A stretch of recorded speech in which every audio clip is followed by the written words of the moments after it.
ಓಂ ಶಾಂತಿ. ಮಧುರಾತಿ ಮಧುರ ಶಿವ ಪರಮಾತ್ಮ ತಂದೆಯ ಮಧುರ ಮಹಾವಾಕ್ಯವನ್ನು ಕೇಳೋಣ. ಇಂದಿನ ಮುರಳಿಯ ದಿನಾಂಕವಾಗಿದೆ 27/5/2025. ಪ್ರಾತಃ ಮುರಳಿ ಬಾಪ್ತಾದ ಮಧುಬನ. ಮಧುರ ಮಕ್ಕಳೇ, ನಿಮ್ಮ ಮುಖವು ಈಗ ಸ್ವರ್ಗದ ಕಡೆ ಇದೆ. ನೀವು ನರಕದಿಂದ ದೂರವಾಗಿ ಸ್ವರ್ಗದ ಕಡೆ ಹೋಗುತ್ತಿದ್ದೀರಿ. ಆದ್ದರಿಂದ ಬುದ್ಧಿಯೋಗವನ್ನು ನರಕದಿಂದ ತೆಗೆದು ಬಿಡಿ.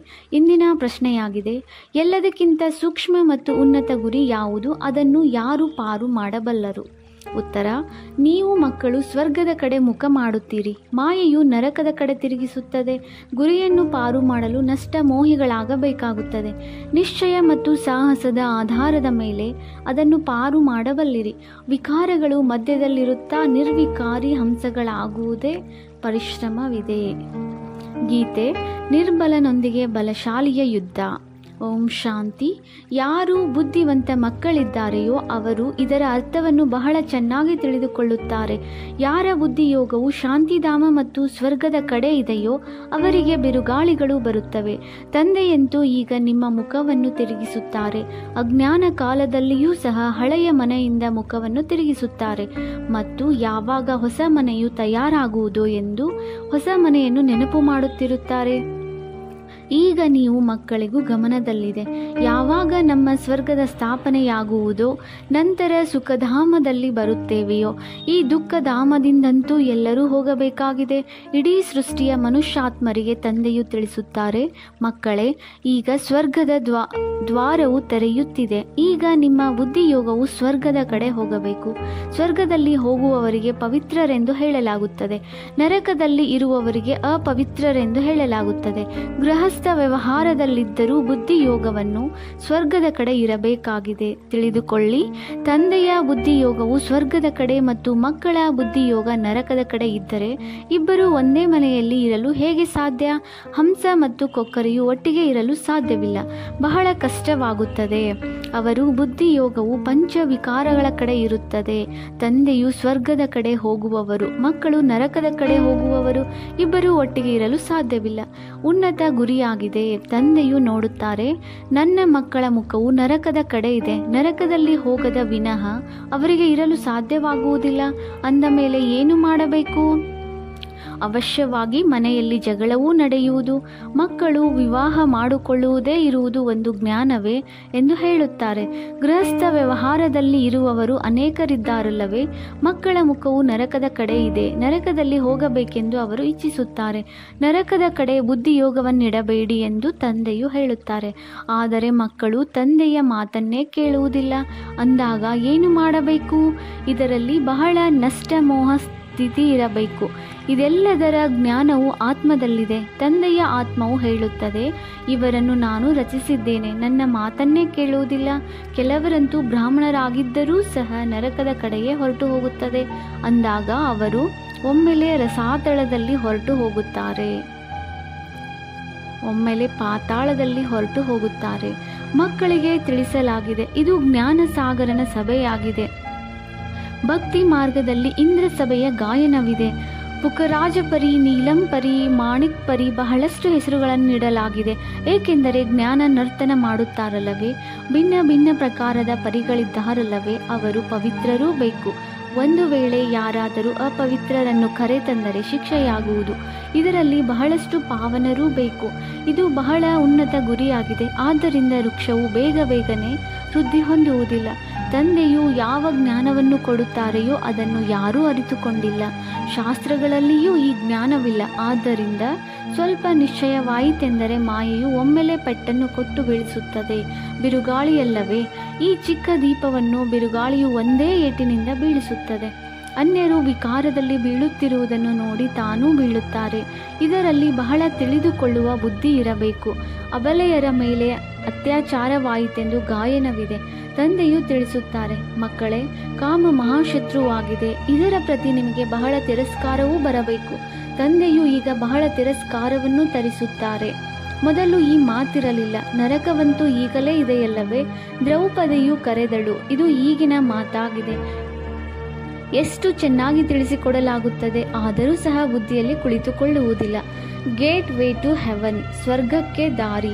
ಈ ಗೋಲದ ಚಿತ್ರವು ಬಹಳ ಚೆನ್ನಾಗಿದೆ. ಗೋಲದ ಚಿತ್ರದಿಂದ ಬಹಳ ಚೆನ್ನಾಗಿ ಅರಿತುಕೊಳ್ಳುತ್ತಾರೆ. ಏಣಿಯ ಚಿತ್ರದಿಂದಲೂ ಈ ಗೋಲದ ಚಿತ್ರದಿಂದ ತಿಳಿದುಕೊಳ್ಳುವಷ್ಟು ತಿಳಿದುಕೊಳ್ಳುವುದಿಲ್ಲ. ದಿನ ಪ್ರತಿದಿನ ನವೀನತೆಯು ಬರುತ್ತಾ ಹೋಗುತ್ತದೆ. ತಂದೆಯು ತಿಳಿಸುತ್ತಾರೆ, ಇಂದು ನಿಮಗೆ ಸಂಪೂರ್ಣ ಹೊಸ ಸಲಹೆಯನ್ನು ಕೊಡುತ್ತೇನೆ. ಮೊದಲೇ ಎಲ್ಲ ಸಲಹೆಗಳು ಸಿಗುವುದಿಲ್ಲ. ಇದು ಎಂತಹ ಪ್ರಪಂಚವಾಗಿದೆ, ಇದರಲ್ಲಿ ಎಷ್ಟೊಂದು ದುಃಖವಿದೆ, ಮಕ್ಕಳಲ್ಲಿ ಎಷ್ಟು ಮೋಹವಿರುತ್ತದೆ. ಮಗನು ಶರೀರ ಬಿಟ್ಟರೆ ಒಮ್ಮೆಲೆ ಹಾಸಿಗೆಯನ್ನು ಹಿಡಿಯುತ್ತಾರೆ. ಬಹಳ ದುಃಖವಿದೆ. ಸಾಹುಕಾರರೆಲ್ಲರೂ ಸುಖಿಯಾಗಿದ್ದಾರೆಂದಲ್ಲ, ಅನೇಕ ಪ್ರಕಾರದ ರೋಗಗಳಿರುತ್ತವೆ ಮತ್ತು ಆಸ್ಪತ್ರೆಗಳಲ್ಲಿರುತ್ತಾರೆ. ಬಡವರು ಸಾಮಾನ್ಯ ವಾರ್ಡ್ನಲ್ಲಿರುತ್ತಾರೆ. ಸಾಹುಕಾರರಿಗೆ ಬೇರೆಯಾಗಿ ವಿಶೇಷ ಕೋಣೆಯೂ ಸಿಗುತ್ತದೆ. ಅಷ್ಟೇ ಆದರೆ ದುಃಖವಂತೂ ಸಾಹುಕಾರರಷ್ಟೇ ಬಡವರಿಗೂ ಆಗುತ್ತದೆ. ಕೇವಲ ಅವರಿಗೆ ಸ್ಥಾನವಷ್ಟೇ ಒಳ್ಳೆಯದು ಸಿಗುತ್ತದೆ, ಒಳ್ಳೆಯ ಸಂಭಾಲನೆಯಾಗುತ್ತದೆ. ಈಗ ನೀವು ಮಕ್ಕಳು ತಿಳಿದುಕೊಂಡಿದ್ದೀರಿ, ತಂದೆಯು ನಮಗೆ ಓದಿಸುತ್ತಿದ್ದಾರೆ. ತಂದೆಯು ಅನೇಕ ಬಾರಿ ಓದಿಸಿದ್ದಾರೆ. ತಮ್ಮ ಹೃದಯದಿಂದ ಕೇಳಿಕೊಳ್ಳಬೇಕು, ನಾನು ಓದುತ್ತೇನೆಯೇ ಅಥವಾ ಇಲ್ಲವೇ? ಎಷ್ಟು ಮಂದಿಗೆ ಓದಿಸುತ್ತೇನೆ? ಒಂದು ವೇಳೆ ಓದಿಸಲಿಲ್ಲವೆಂದರೆ ಪದವಿ ಏನು ಸಿಗುವುದು? ಪ್ರತಿನಿತ್ಯವೂ ರಾತ್ರಿ ತಮ್ಮ ಚಾರ್ಟನ್ನು ನೋಡಿಕೊಳ್ಳಿ. ಇಂದು ಯಾರಿಗೂ ದುಃಖವನ್ನು ಕೊಡಲಿಲ್ಲವೇ?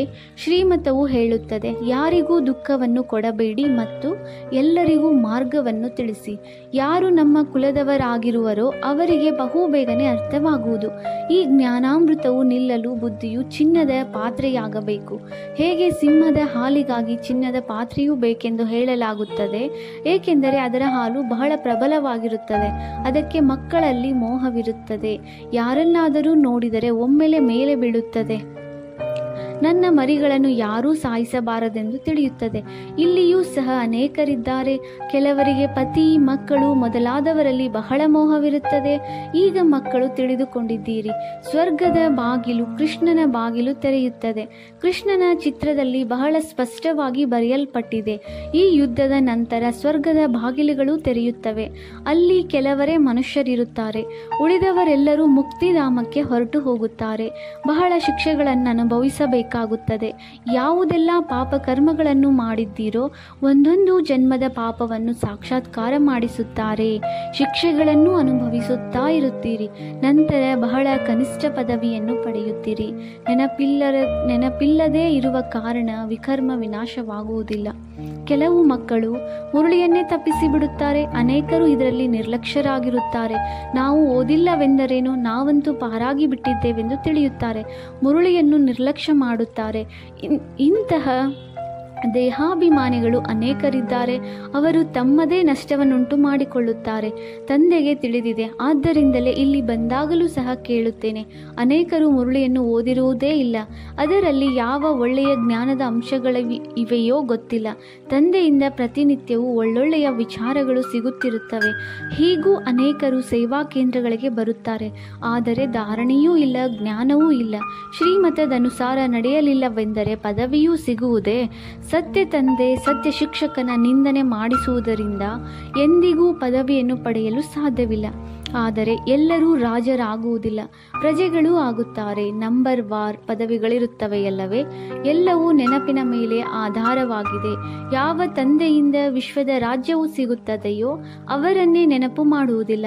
ಅದೃಷ್ಟದಲ್ಲಿ ಇಲ್ಲವೆಂದರೆ ಪುರುಷಾರ್ಥವನ್ನೇನು ಮಾಡುತ್ತಾರೆ? ತಂದೆಯು ತಿಳಿಸುತ್ತಾರೆ, ನೆನಪಿನ ಯಾತ್ರೆಯಿಂದಲೇ ಪಾಪಗಳು ಭಸ್ಮವಾಗುತ್ತವೆ ಅಂದಾಗ ಪುರುಷಾರ್ಥವನ್ನು ಮಾಡಬೇಕಲ್ಲವೇ? ಆಹಾರ ಪಾನೀಯಗಳನ್ನು ಸೇವಿಸಬೇಡಿ ಎಂದು ಹೇಳುವುದಿಲ್ಲ. ಇದೇನು ಹಠಯೋಗವಲ್ಲ. ನಡೆಯುತ್ತಾ, ತಿರುಗಾಡುತ್ತಾ, ಎಲ್ಲ ಕಾರ್ಯಗಳನ್ನು ಮಾಡುತ್ತಾ, ಹೇಗೆ ಪ್ರಿಯತಮೆಯು ಪ್ರಿಯತಮನನ್ನು ನೆನಪು ಮಾಡುವಳು ಅದೇ ರೀತಿ ನೆನಪಿನಲ್ಲಿರಿ. ಅವರಿಗೆ ನಾಮರೂಪದ ಪ್ರೀತಿ ಇರುತ್ತದೆ. ಈ ಲಕ್ಷ್ಮೀನಾರಾಯಣರು ಹೇಗೆ ವಿಶ್ವದ ಮಾಲೀಕರಾದರು? ಇದು ಯಾರಿಗೂ ತಿಳಿದಿಲ್ಲ. ಇದು ನೆನ್ನೆಯ ಮಾತಾಗಿದೆ ಎಂದು ನೀವು ಹೇಳುತ್ತೀರಿ. ದೇವತೆಗಳು ರಾಜ್ಯ ಮಾಡುತ್ತಿದ್ದರು, ಮನುಷ್ಯರು ಲಕ್ಷಾಂತರ ವರ್ಷಗಳೆಂದು ಹೇಳಿಬಿಡುತ್ತಾರೆ. ಮಾಯೆಯು ಮನುಷ್ಯರನ್ನು ಕಲ್ಲು ಬುದ್ಧಿಯವರನ್ನಾಗಿ ಮಾಡಿದೆ. ನೀವೀಗ ಕಲ್ಲು ಬುದ್ಧಿಯವರಿಂದ ಪಾರಸ ಬುದ್ಧಿಯವರಾಗುತ್ತಿದ್ದೀರಿ. ಪಾರಸನಾಥನ ಮಂದಿರವೂ ಇದೆ, ಆದರೆ ಅವರು ಯಾರೆಂಬುದನ್ನು ಯಾರೂ ತಿಳಿದುಕೊಂಡಿಲ್ಲ. ಮನುಷ್ಯರು ಸಂಪೂರ್ಣ ಘೋರ ಅಂಧಕಾರದಲ್ಲಿದ್ದಾರೆ. ಈಗ ತಂದೆಯು ಎಷ್ಟು ಒಳ್ಳೊಳ್ಳೆಯ ಮಾತುಗಳನ್ನು ತಿಳಿಸುತ್ತಾರೆ, ಆದರೆ ಇವು ಕುಳಿತುಕೊಳ್ಳುವುದು ಪ್ರತಿಯೊಬ್ಬರ ಬುದ್ಧಿಯ ಮೇಲೆ ಆಧಾರಿತವಾಗಿದೆ. ಓದಿಸುವವರು ಒಬ್ಬರೇ ಆಗಿದ್ದಾರೆ, ಓದುವವರು ಅನೇಕರಾಗಿದ್ದಾರೆ. ಗಲ್ಲಿ ಗಲ್ಲಿಯಲ್ಲಿ ನಿಮ್ಮ ಶಾಲೆಯು ತೆರೆಯುವುದು. Gateway to heaven. ನಾವು ನರಕದಲ್ಲಿದ್ದೇವೆಂದು ತಿಳಿದುಕೊಂಡಿರುವ ಮನುಷ್ಯರು ಒಬ್ಬರೂ ಇಲ್ಲ. ತಂದೆಯು ತಿಳಿಸುತ್ತಾರೆ, ಎಲ್ಲರೂ ಪೂಜಾರಿಗಳಾಗಿದ್ದಾರೆ. ಪೂಜ್ಯರು ಸತ್ಯಯುಗದಲ್ಲಿಯೇ ಇರುತ್ತಾರೆ, ಪೂಜಾರಿಗಳು ಕಲಿಯುಗದಲ್ಲಿದ್ದಾರೆ. ಇದನ್ನು ಮನುಷ್ಯರು ಭಗವಂತನೇ ಪೂಜ್ಯ, ಭಗವಂತನೇ ಪೂಜಾರಿಯಾಗುತ್ತಾರೆಂದು ತಿಳಿಯುತ್ತಾರೆ. ತಾವೇ ಭಗವಂತನಾಗಿದ್ದೀರಿ, ತಾವೇ ಇವೆಲ್ಲ ಆಟವನ್ನೂ ಮಾಡುತ್ತೀರಿ. ನೀವು ಭಗವಂತ, ನಾವು ಭಗವಂತನೆಂದು ತಿಳಿಯುತ್ತಾರೆ, ಏನನ್ನೂ ತಿಳಿದುಕೊಂಡಿಲ್ಲ. ಇದು ರಾವಣ ರಾಜ್ಯವಾಗಿದೆ. ನೀವು ಹೇಗಿದ್ದೀರಿ, ಈಗ ಏನಾಗುತ್ತೀರಿ? ಮಕ್ಕಳಿಗೆ ಬಹಳ ನಶೆ ಇರಬೇಕು. ತಂದೆಯು ಕೇವಲ ಇಷ್ಟನ್ನೇ ತಿಳಿಸುತ್ತಾರೆ, ನನ್ನನ್ನು ನೆನಪು ಮಾಡಿದರೆ ನೀವು ಪುಣ್ಯಾತ್ಮರಾಗಿ ಬಿಡುತ್ತೀರಿ. ತಂದೆಯು ಮಕ್ಕಳಿಗೆ ಪುಣ್ಯಾತ್ಮರಾಗುವ ಯುಕ್ತಿಯನ್ನು ತಿಳಿಸುತ್ತಾರೆ. ಮಕ್ಕಳೇ, ಈಗ ಹಳೆಯ ಪ್ರಪಂಚದ ಅಂತಿಮವಾಗಿದೆ. ನಾನೀಗ ಡೈರೆಕ್ಟ್ ಬಂದಿದ್ದೇನೆ. ಇದು ಕೊನೆಯ ದಾನವಾಗಿದೆ. ಆದ್ದರಿಂದ ಒಮ್ಮೆಲೆ ಸಮರ್ಪಣೆಯಾಗಿ ಬಿಡಿ. ಬಾಬಾ, ಇದೆಲ್ಲವೂ ತಮ್ಮದಾಗಿದೆ. ತಂದೆಯಂತೂ ನಿಮಗೆ ಕೊಡುವುದಕ್ಕಾಗಿಯೇ ನಿಮ್ಮಿಂದ ಸಮರ್ಪಣೆ ಮಾಡಿಸುತ್ತಾರೆ. ನಿಮ್ಮದೇನಾದರೂ ಭವಿಷ್ಯಕ್ಕಾಗಿ ಪ್ರಾರಬ್ಧವಾಗಬೇಕೇ? ಮನುಷ್ಯರು ಈಶ್ವರತ್ವವಾಗಿ ದಾನ ಪುಣ್ಯವನ್ನು ಮಾಡುತ್ತಾರೆ. ಅದು ಪರೋಕ್ಷವಾಗಿದೆ. ಅದರ ಫಲವೂ ಇನ್ನೊಂದು ಜನ್ಮದಲ್ಲಿ ಸಿಗುತ್ತದೆ. ಇದು ಸಹ ನಾಟಕದಲ್ಲಿ ನಿಗದಿಯಾಗಿದೆ. ಈಗಂತೂ ನಾನು ಪ್ರತ್ಯಕ್ಷದಲ್ಲಿದ್ದೇನೆ. ಈಗ ನೀವೇನನ್ನು ಮಾಡುತ್ತೀರೋ ಅದಕ್ಕೆ ಪ್ರತಿಯಾಗಿ ಪದುಮ ಗುಣದಷ್ಟು ಸಿಗುವುದು. ಸತ್ಯಯುಗದಲ್ಲಿ ದಾನ ಪುಣ್ಯ ಮೊದಲಾದವುಗಳ ಮಾತಿಲ್ಲ. ಇಲ್ಲಿ ಯಾರ ಬಳಿಯಾದರೂ ಹಣವಿದ್ದರೆ ಹೋಗಿ ಸೇವಾ ಕೇಂದ್ರಗಳನ್ನು ತೆರೆಯಿರಿ, ಪ್ರದರ್ಶಿನಿಯನ್ನಿಡಿ ಎಂದು ತಂದೆಯು ತಿಳಿಸುತ್ತಾರೆ. ಬಡವರಾಗಿದ್ದಾರೆ, ತಮ್ಮ ಮನೆಯಲ್ಲಿಯೇ ಕೇವಲ ಗೇಟ್ ವೇ ಟು ಹೆವನ್ ಎಂಬ ಬೋರ್ಡನ್ನು ಹಾಕಿರಿ ಎಂದು ಹೇಳುತ್ತಾರೆ. ಸ್ವರ್ಗ ಮತ್ತು ನರಕವಿದೆಯಲ್ಲವೇ? ನಾವೀಗ ನರಕವಾಸಿಗಳಾಗಿದ್ದೇವೆ ಎಂಬುದನ್ನೂ ಸಹ ಯಾರೂ ತಿಳಿದುಕೊಳ್ಳುವುದಿಲ್ಲ. ಒಂದು ವೇಳೆ ಅವರು ಸ್ವರ್ಗಕ್ಕೆ ಹೋಗಿದ್ದರೆ ಮತ್ತೆ ಅವರನ್ನು ನರಕದಲ್ಲೇಕೆ ಕರೆಯುತ್ತೀರಿ? ಸ್ವರ್ಗದಲ್ಲಿ ಯಾರೂ ಸಹ ಸ್ವರ್ಗಸ್ಥರಾದರೆಂದು ಹೇಳುತ್ತಿರಲಿಲ್ಲ. ಅವರಿರುವುದೇ ಸ್ವರ್ಗದಲ್ಲಿ ಅಂದಾಗ ಪುನರ್ಜನ್ಮವೂ ಸಹ ಸ್ವರ್ಗದಲ್ಲಿಯೇ ಸಿಗುತ್ತದೆ. ಇಲ್ಲಿ ಪುನರ್ಜನ್ಮವು ನರಕದಲ್ಲಿಯೇ ಸಿಗುತ್ತದೆ. ಈ ಮಾತುಗಳನ್ನು ಸಹ ನೀವು ತಿಳಿಸಬಹುದು. ಭಗವಾನ್ ವಾಚ್, ನನ್ನೊಬ್ಬನನ್ನೇ ನೆನಪು ಮಾಡಿ, ಏಕೆಂದರೆ ನಾನೇ ಪತಿತ ಪಾವನನಾಗಿದ್ದೇನೆ. ನನ್ನನ್ನು ನೆನಪು ಮಾಡುವುದರಿಂದ ನೀವು ಪೂಜಾರಿಗಳಿಂದ ಪೂಜ್ಯರಾಗಿ ಬಿಡುತ್ತೀರಿ. ಬಲೆ, ಸ್ವರ್ಗದಲ್ಲಿ ಎಲ್ಲರೂ ಸುಖಿಯಾಗಿರುತ್ತಾರೆ, ಆದರೆ ಪದವಿಯಲ್ಲಿ ಅಂತರವಿರುತ್ತದೆ. ಬಹಳ ಉನ್ನತವಾದ ಗುರಿಯಾಗಿದೆ. ಕುಮಾರಿಯರಿಗಂತೂ ಸರ್ವಿಸ್ನ ಬಹಳ ಉಮ್ಮಂಗ ಬರಬೇಕು. ನಾವು ಭಾರತವನ್ನು ಸ್ವರ್ಗವನ್ನಾಗಿ ಮಾಡಿ ತೋರಿಸುತ್ತೇವೆ. ಯಾರು 21 ಕುಲದ ಉದ್ಧಾರ ಮಾಡುವರೋ, ಅರ್ಥಾತ್ 21 ಜನ್ಮಗಳಿಗಾಗಿ ಉದ್ಧಾರ ಮಾಡಬಲ್ಲರು, ಅವರೇ ಕುಮಾರಿಯರಾಗಿದ್ದಾರೆ. ಒಳ್ಳೆಯದು. ಮಧುರಾತಿ ಮಧುರ ಅಗಲಿ ಹೋಗಿ ಮರಳಿ ಸಿಕ್ಕಿದ ಮಕ್ಕಳ ಪ್ರತಿ ಮಾತಾಪಿತಾ ಬಾಪ್ ದಾದಾರವರ ನೆನಪು, ಪ್ರೀತಿ ಹಾಗೂ ಸುಪ್ರಭಾತ. ಆತ್ಮೀಯ ಮಕ್ಕಳಿಗೆ ಆತ್ಮೀಯ ತಂದೆಯ ನಮಸ್ತೆ. ನಾವು ಆತ್ಮೀಯ ಮಕ್ಕಳಿಂದ ಆತ್ಮೀಯ ತಂದೆಗೆ ನೆನಪು, ಪ್ರೀತಿ ಹಾಗೂ ನಮಸ್ತೆ ನಮಸ್ತೆ ನಮಸ್ತೆ. ಧಾರಣೆಗಾಗಿ ಮುಖ್ಯ ಸಾರ. Point number 1. ಈ ಹಳೆಯ ಪ್ರಪಂಚದ ಅಂತ್ಯವಾಗಿದೆ. ತಂದೆಯು ಡೈರೆಕ್ಟ್ ಬಂದಿದ್ದಾರೆ ಅಂದ ಮೇಲೆ ಒಮ್ಮೆಲೆ ಆಗಿಬಿಡಬೇಕಾಗಿದೆ. ಬಾಬಾ, ಇದೆಲ್ಲವೂ ತಮ್ಮದೇ ಆಗಿದೆ.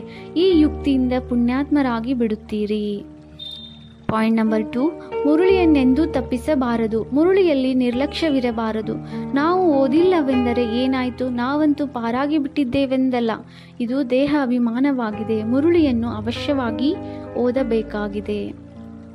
ವರದಾನ: ಸ್ವಯಂ ಮೋಲ್ಡ್ ಮಾಡಿಕೊಂಡು ರಿಯಲ್ ಗೋಲ್ಡ್ ಆಗಿ ಪ್ರತಿ ಕಾರ್ಯದಲ್ಲಿ ಸಫಲರಾಗುವಂತಹ ಸ್ವಪರಿವರ್ತಕ ಭವ.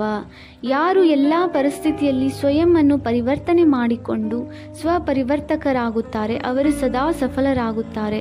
ಆದ್ದರಿಂದ ಸ್ವಯಂ ತಾವು ಬದಲಾಗುವ ಲಕ್ಷ್ಯ ಇಟ್ಟುಕೊಳ್ಳಿ. ಬೇರೆಯವರು ಬದಲಾದರೆ ನಾನು ಬದಲಾಗುವೆ ಎಂದಲ್ಲ. ಬೇರೆಯವರು ಬದಲಾಗಲಿ ಬಿಡಲಿ, ನಾನು ಬದಲಾಗಬೇಕು. ಹೇ ಅರ್ಜುನ್, ನಾನಾಗಬೇಕು. ಸದಾ ಪರಿವರ್ತನೆಯಾಗುವಲ್ಲಿ ನಾನು ಮೊದಲು. ಯಾರು ಇದರಲ್ಲಿ ಮೊದಲು ನಾನು ಎಂದು ಮಾಡುತ್ತಾರೆ ಅವರೇ ಮೊದಲನೇ ನಂಬರಿನಲ್ಲಿ ಬರುತ್ತಾರೆ. ಏಕೆಂದರೆ ಸ್ವಯಂ ಮೋಲ್ಡ್ ಆಗುವವರೇ ರಿಯಲ್ ಗೋಲ್ಡ್ ಆಗಿದ್ದಾರೆ. ರಿಯಲ್ ಗೋಲ್ಡ್ಗೆ ಬೆಲೆ ಇದೆ. ಸ್ಲೋಗನ್: ತಮ್ಮ ಶ್ರೇಷ್ಠ ಜೀವನದ ಪ್ರತ್ಯಕ್ಷ ಪ್ರಮಾಣದ ಮೂಲಕ ತಂದೆಯನ್ನು ಪ್ರತ್ಯಕ್ಷ ಮಾಡಿ. ಅವ್ಯಕ್ತ ಸೂಚನೆ: ಆತ್ಮಿಕ ಘನತೆ ಮತ್ತು ಪವಿತ್ರತೆಯ ವ್ಯಕ್ತಿತ್ವವನ್ನು ಧಾರಣೆ ಮಾಡಿ ತಂದೆಯ ಸಮಾನರಾಗುವುದು ಅಥವಾ ತಂದೆಯ ಸಮೀಪ ಹೋಗಬೇಕೆಂದರೆ ಅಪವಿತ್ರತೆ ಅರ್ಥಾತ್ ಕಾಮ ಮಹಾಶತ್ರು ಸ್ವಪ್ನದಲ್ಲಿಯೂ ಆಕ್ರಮಣ ಮಾಡಬಾರದು. ಸದಾ ಸಹೋದರರ ಸ್ಮೃತಿ ಸಹಜ ಮತ್ತು ಸ್ವತಃ ಸ್ವರೂಪದಲ್ಲಿರಿ. ಆತ್ಮದ ನಿಜಗುಣ ಸ್ವರೂಪ ಮತ್ತು ಶಕ್ತಿ ಸ್ವರೂಪದ ಸ್ಥಿತಿಯಿಂದ ಕೆಳಗಡೆ ಬರಬೇಡಿ. ಓಂ ಶಾಂತಿ.